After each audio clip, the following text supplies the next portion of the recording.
Hello students, welcome to के Chauhan vision. आज हम लेसन पढ़ रहे हैं इम्प्रूवमेंट इन फूड रिसोर्सेज। इसमें हम आज फसलों के बारे में पढ़ेंगे।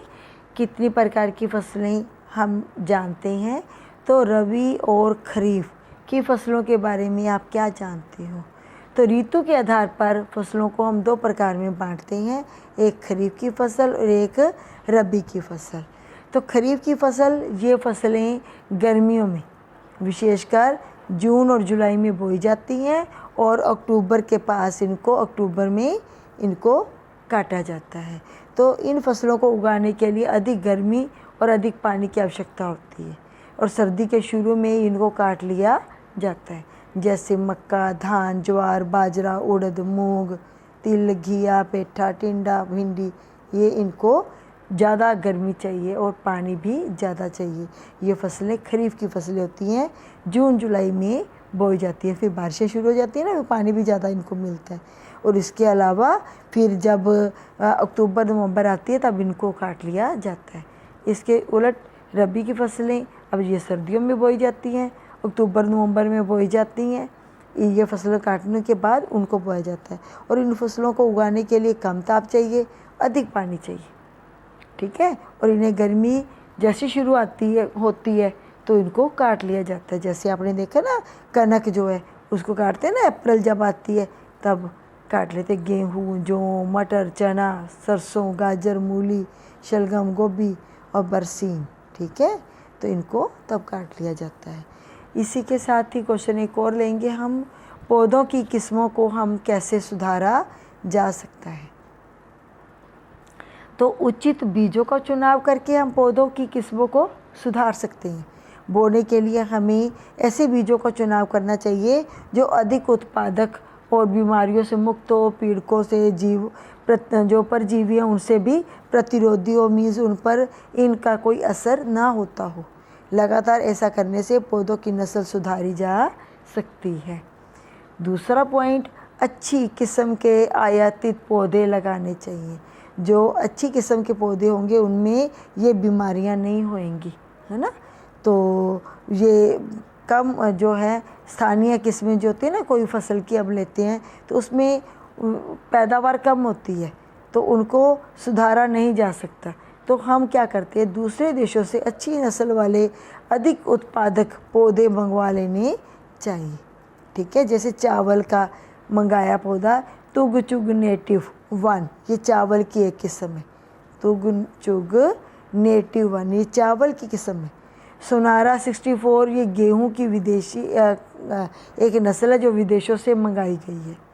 संकरण विधि के द्वारा हम क्या करते हैं, कुछ आनुवंशिक गुणों वाले पौधों में संकरण करवा देते हैं। मान लो आपके पास आम का कोई पौधा है, उसमें आम जो है छोटे छोटे लगते हैं, ठीक है। आप चाहते हो आम बड़े लगे तो आप दूसरे आम का पौधा लेके उसके साथ उसका संकरण करवा दोगे। तो इसमें जो संकर प्राप्त होता है उसमें दोनों किस्मों के उपयोगी गुणों वाले पौधे क्या गुण उत्पन्न हो जाते हैं। जैसे आपके पास आम का पौधा था, उस पर आम छोटे छोटे लगते थे पर बहुत सारे लगते थे, ठीक है। ज़्यादा लगते थे पर कैसे लगते थे, छोटे लगते थे।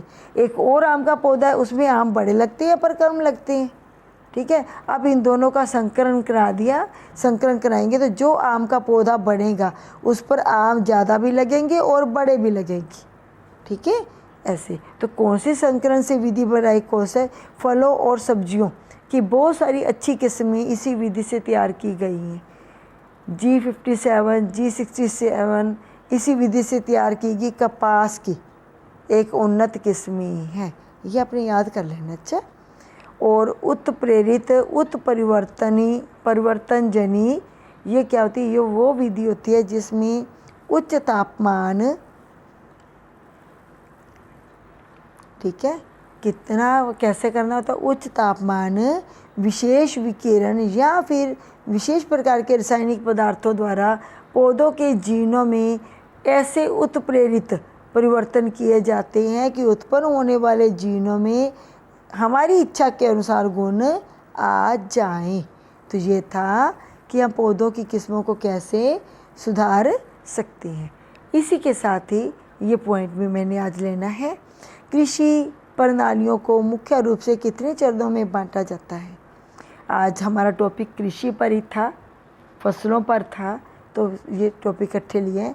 पहले बात, बीजों को चुनना कि अच्छे बीज अगर हमारे पास होंगे, बढ़िया बीज होंगे, बीमारियों से मुक्त बीज होंगे, ठीक है जो जिनकी प्रतिरोधक क्षमता अच्छी होगी। यहाँ पे हमने पढ़ा ना, जो परजीवियों के प्रति प्रतिरोध होंगे, पीड़कों के प्रति प्रतिरोधी होंगे, जिनका उत्पादन अधिक होगा, जो बीमारियों से मुक्त होंगे, ठीक है, ऐसे बीजों का हम चुनाव करेंगे।